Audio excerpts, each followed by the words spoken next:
थे उसमें 26 ऐसे लोग थे, 26 लोग जो थे कहानी के, वो हमारे आगरा सम्मेलन में नहीं पहुंचे।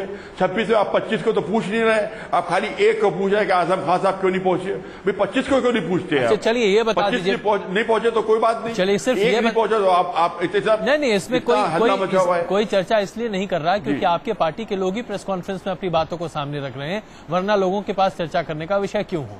मसला यहाँ पर यह है कि जिस इलाके में, जिस खिते में खास करके बहुत ज्यादा हिंसा हुई है और जो व्यक्ति अपने आप को वहां का प्रतिनिधि के तौर पर मानता है और वो राष्ट्रीय कार्यकारिणी में न पहुंचे, आला नेताओं तक न पहुंचे और उन्हीं के लोग पत्रकारों को ये कानाफूसी कहते हुए कहें कि भाई हम तो नाराज हैं इसलिए हम नहीं जा रहे हैं, तो जाहिर सी बात है पत्रकार को सपना तो नहीं आएगा ना साहब। ये आजम खान साहब ने कब कहा कि हम नाराज हैं? किस टीवी पर कहा, किस चैनल के ऊपर कहा, उन्होंने किस जगह कहा? जी नहीं, उन्होंने नहीं कहा। सुनिए, जब उन्होंने खुद कहा ही नहीं है, ये तो हम लोग अपने आपस में मतलब एक मीडिया की एक बनाई हुई मतलब इस तरीके की एक बात है कि वो मतलब एक अरे सामने आके कहते तब तो समझ में आता है कि हाँ सामने आके कहा उन्हीं ने, तो हम उसको मानने को तैयार हो जाते हैं। जब उन्होंने कुछ कहा ही नहीं तो उसके ऊपर बहस करने का मतलब कोई बिल्कुल इसमें कोई शक नहीं है कि उस पर बहस करने का कोई मतलब नहीं है, उस पर आप बहस करना भी उस तरीके से नहीं चाहते क्योंकि आपके पार्टी का अंदरूनी मामला है, लेकिन खुद आप ही के पार्टी के लोग इसको तवज्जो दे रहे हैं और ये हम नहीं कह रहे। आइए आपको दिखा देते हैं कि आपके पार्टी के लोग इस पूरे मामले को कितना बड़ा बनाकर दिखा रहे हैं और कैसे मुजफ्फरनगर में हुई हिंसा पर अब राजनीति खुद आपकी पार्टी के भीतर हो रही है। आइए आपको ये रिपोर्ट दिखाते हैं। नाराज हैं खान साहब, सरकार की बढ़ी धड़कनें। मुलायम के सबसे करीबी और अखिलेश सरकार के सबसे कद्दावर वजीर आजम खान खफा है। खान साहब के यूं तो मिजाज में थोड़ी तलखी है, लेकिन नाराजगी ऐसे वक्त हुई है जब आगरा के मुगल होटल में पार्टी की एग्जीक्यूटिव मीटिंग चल रही है। तमाम हाई प्रोफाइल नेता आगरा पहुंचे हैं, लेकिन नेता खान साहब का इंतजार ही करते रह गए। मामला बढ़ा तो पार्टी में कानाफूसी हुई और नेता इस पर सफाई देने लगे। नहीं, जहां आवश्यकता होती है इस कार्यक्रम में उसमें साथ होते हैं। पहले कहा गया कि आजम खान दूसरे दिन पार्टी की बैठक में शामिल हो सकते हैं, लेकिन समाजवादी पार्टी का इंतजार खत्म नहीं हुआ। आजम खान को नहीं आना था सो नहीं आए। हाँ, मीडिया के जरिए अपनी नाराजगी की खबरें लीक कराने से नहीं चुके। कहा गया कि अखिलेश सरकार ने मुजफ्फरनगर दंगों को काबू करने में जिस तरह से ढीला ढाला रवैया अपनाया, उसी की वजह से आजम नाराज है। हालांकि समाजवादी पार्टी ने अभी तक आजम खान के खिलाफ किसी तरह की कार्रवाई का ऐलान नहीं किया है, लेकिन उनके खिलाफ आवाज उठने लगी है। फिलहाल स्थिति ये है कि समाजवादी पार्टी को जितनी जरूरत आजम खान की है, उतनी ही जरूरत आजम खान को समाजवादी पार्टी की भी है। आजम खान समाजवादी पार्टी के पोस्टर बॉय हैं और 2014 के चुनाव को देखते हुए पार्टी मुस्लिम वोट बैंक के खिसकने का रिस्क नहीं ले सकती।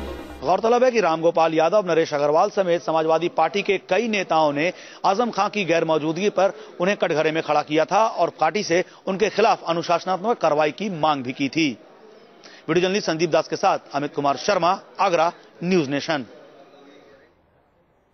तो आइए अब आपको इसके साथ साथ ये भी दिखा दें कि आजम खान की बात सामने आने के साथ और किस तरीके से पार्टी ने पहले बहुत सख्त रवैया इख्तियार किया, लेकिन जैसे ही ऐसा लगा कि शायद कुछ ज्यादा सख्ती हो गई है तो खुद नेताजी, जो कि पार्टी के अध्यक्ष भी हैं, सामने आ गए। मुलायम सिंह यादव ने अपना एक नरम चेहरा सामने पेश किया। देखिए रिपोर्ट। सियासत में न तो कोई स्थायी दोस्त होता है और न ही कोई दुश्मन। कल तक समाजवादी पार्टी की आंखों के तारे रहे आजम खान आज पार्टी की आंखों में चुभने लगे हैं। पार्टी नेता रामगोपाल यादव ने उन्हें नसीहत दी है कि आजम को पद की गरिमा समझनी चाहिए। अगर वो ऐसा नहीं कर सकते तो वो इस्तीफा दे सकते हैं। आजम खान समाजवादी पार्टी के मुस्लिम पोस्टर बॉय कहे जाते हैं। ऐसे में उनके खिलाफ कार्रवाई करना पार्टी के लिए भी आसान नहीं होगा। यूपी के 14% मुसलमानों को नाराज करने का जोखिम कोई नहीं ले सकता। यही वजह है कि नेताजी मुलायम का तेवर आजम खान के खिलाफ नरम बना हुआ है। कुछ फोन के लिए आ रहे थे, दुखी को लोग हैं, तो हो सकता है उसकी वजह से चले गए हम। लेकिन इतना आप अच्छी तरह सोच लीजिए, आजम साहब मुलायम सिंह से कभी भी नाराज नहीं हो सकते। बेशक इस बार वजह मुजफ्फरनगर के दंगे बने हैं, लेकिन आजम खान और समाजवादी पार्टी में मुलायम परिवार के बीच वर्चस्व की जद्दोजहद पुरानी है। जब सूबे में अखिलेश की सरकार बनने वाली थी तब आजम खान ने मुलायम को मुस्लिम मुख्यमंत्री बनाने की सलाह दी थी, लेकिन नेताजी ने इस सलाह को सिरे से खारिज कर दिया था। आजम खान मानते हैं कि समाजवादी पार्टी के सेक्युलर वोट उनकी वजह से हैं, जबकि पार्टी पर मुलायम परिवार का कब्जा है और आजम को इसके लिए समर्थन भी मिलने लगा है। जिस तरह हमारे साथ जो सुलूक किया था आज उनके साथ भी सुलूक कर रहे हैं। मैं भले ही आजम भाई मुझे हमारे राखी का लाज नहीं रखते हैं, लेकिन मैं उनको हमेशा भाई माना। तो इस दुख के समय पर कोई साथ दे या ना दे, मैं एक बहन के नाते उनको भाई मानकर इस रिश्ते को कायम करते हुए उनके साथ देती हूँ, उनके खड़े रहती हूँ। आजम को भाई कहने वाली ये वही जया प्रदा है जिनकी वजह से आजम खान को पार्टी से निकाला गया था, और उसके बाद जब आजम खान की वापसी हुई तो जया के साथ साथ अमर सिंह को भी बाहर का रास्ता दिखा दिया गया। समाजवादी पार्टी के इस राष्ट्रीय अधिवेशन में एजेंडा तय होना था 2014 के चुनाव के बाद तीसरे मोर्चे के गठन का, लेकिन पूरे अधिवेशन के दौरान आजम खान का मुद्दा हावी रहा। इन्हीं 2 दिनों में ऐसा लगा कि आजम खान और समाजवादी पार्टी के रिश्ते अब खत्म हो चुके हैं, लेकिन सारी अटकलों को मुलायम सिंह ने तब दरकिनार कर दिया जब उन्होंने कहा कि आजम खान कभी मुलायम सिंह से नाराज नहीं हो सकते। वीडियो जर्नलिस्ट संदीप दास के साथ अमित कुमार शर्मा, आगरा, न्यूज नेशन। तो ये स्थिति समाजवादी पार्टी की बनती हुई दिखाई दे रही है। नदीम जी, जरा ये बताइए, बात यहां पर हो रही है कि लगातार इस तरह की बातें आ रही हैं कि ये मैच फिक्स था। जिस तरीके से हिंसा को बढ़ावा देने की कोशिश की गई, या यूं कहें कि उस पर नियंत्रण न करने की कोशिश की गई, उसमें कहीं ना कहीं फायदा 2 पार्टियों का हो रहा था। लोगों का ऐसा मानना है कि एक समाजवादी पार्टी, दूसरी भारतीय जनता पार्टी। कांग्रेस की तरफ से इसमें क्या भूमिका रही? क्योंकि आपकी तरफ से, अगर यूपीए की तरफ से देखें तो बार बार चेतावनी दी गई राज्य सरकार को, और उसके बाद यह कह दिया गया पल्ला झाड़ते हुए कि भाई हमने तो पहले ही से कह दिया था अगर हिंसा होती है तो होती रहे। और यह बात भी साफ है कि अब राहुल गांधी और सोनिया गांधी भी वहां जाने की बात कर रहे हैं। बहुत वाजिब बात आपने उठाई है अजय भाई। 2-3 बातें इसमें निकल के आती हैं। एक तो ये महत्वपूर्ण बात है कि जो कुछ भी हो रहा है उसमें समाजवादी पार्टी की सरकार के इशारे पे हो रहा है, और कहीं ना कहीं ये संदेश न केवल उत्तर प्रदेश में बल्कि पूरे देश में जा चुका है। जो कुछ हो रहा है वो मैच फिक्सिंग है, ये बिल्कुल ठीक बात है। इसलिए मैं इस बात को कह रहा हूं कि जब 2012 का विधानसभा का चुनाव हुआ था तो अखिलेश यादव जी की सरकार को बहुत उम्मीद के साथ और बहुत ख्वाबों के साथ उत्तर प्रदेश की महान जनता ने चुनाव जितवा कर भिजवाया था। 1.5 साल हो गए, सरकार रोज बरोज फेल होती चली गई।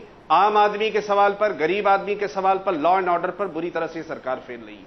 ये 253 दिनों में 106 दंगे हुए थे, ये 107वां दंगा हो गया है। और कहीं ना कहीं ऐसा लगता है कि जब समाजवादी पार्टी की सरकार फेल हो रही है तो जो पोलराइजेशन की राजनीति है, बंटवारे की राजनीति है, वो बंटवारे की राजनीति करना चाहती है। जब आप इतिहास उठा के देख लीजिए, चाहे गुजरात हो, चाहे महाराष्ट्र हो, चाहे उत्तर प्रदेश हो, जब जब भारतीय जनता पार्टी मजबूत होती है तो उसके रिएक्शन में समाजवादी पार्टी मजबूत होती है। और ये जो कुछ भी कराया जा रहा है इसमें एक ही एजेंडा है कि 2014 के चुनाव करीब आ रहे हैं। तो नदीम साहब, पश्चिमी उत्तर प्रदेश में लगभग, मैं माफ कीजिएगा आपको बीच में रोकूंगा, ये बताइए, अगर आप लोग इस तरीके से चीजों को एनालाइज कर भी लेते हैं तो जब सरकार बचाने की कुव्वत आती है तो समाजवादी पार्टी को क्यों आप समर्थन लेने पर बिल्कुल आमदा हो जाते हैं? क्यों समर्थन लेना चाहते हैं? अभी नवाब साहब से भी हम पूछेंगे इस पर, वो टिप्पणी करना चाहते हैं, लेकिन सर इस सवाल का जवाब दीजिए। अजय भाई मैं आपकी पूरी बात को कंप्लीट कर लूं, उसके बाद आपके सवाल का भी जवाब देने का प्रयास करूंगा। आपने ये कहा 30% से अधिक पॉपुलेशन पश्चिमी उत्तर प्रदेश की है, और जैसा कि अभी आपकी जो फुटेज दिखाई जा रही थी उसमें भी आजम खान के हवाले से भी वहां पे बात हुई है। बहुत स्पष्ट है, इसमें कहीं कोई दो राय नहीं है कि पूरी तरह से पोलराइजेशन का खेल है, इलेक्शन का खेल है, और जाटों को और मुसलमानों को आपस में बांटने की लड़ाई इन लोगों ने की है। जहां तक सवाल, अब सरकार पिछले 15 सालों में, खासतौर से 1996 के चुनाव से हालात इस देश में इस तरह के बन गए हैं, कोई भी एक राजनीतिक दल केंद्र में सरकार नहीं बना पा रहा है। आपको जो लाइक माइंडेड लोग हैं और सीएमपी कॉमन मिनिमम प्रोग्राम के आधार पे आप सरकार बनाते हैं और चलाते हैं, क्योंकि जनादेश इस प्रकार का है। अगर आपको सरकार चलानी है तो आपकी मजबूरी है कि आप समाजवादी पार्टी की मदद लेते रहे, लेकिन हाँ, जैसा पहला मौका मिलता है आप उस पर चढ़ बैठते हैं। नवाब साहब, आपका जवाब बनता है यहां पर। जी देखिए, ऐसा है कि जिस तरीके से भी आप बोल रहे हैं, कांग्रेस के हैं, बोल रहे हैं, बोलने की सबको आज़ादी है प्रेस में, लेकिन आप इस बात को मतलब ये गलत कह के आगे बढ़े हैं कि समाजवादी पार्टी जो है वो भारतीय जनता पार्टी से मिली हुई है और भारतीय जनता पार्टी जो है समाजवादी पार्टी की वजह से आ रही है। इनको हम बता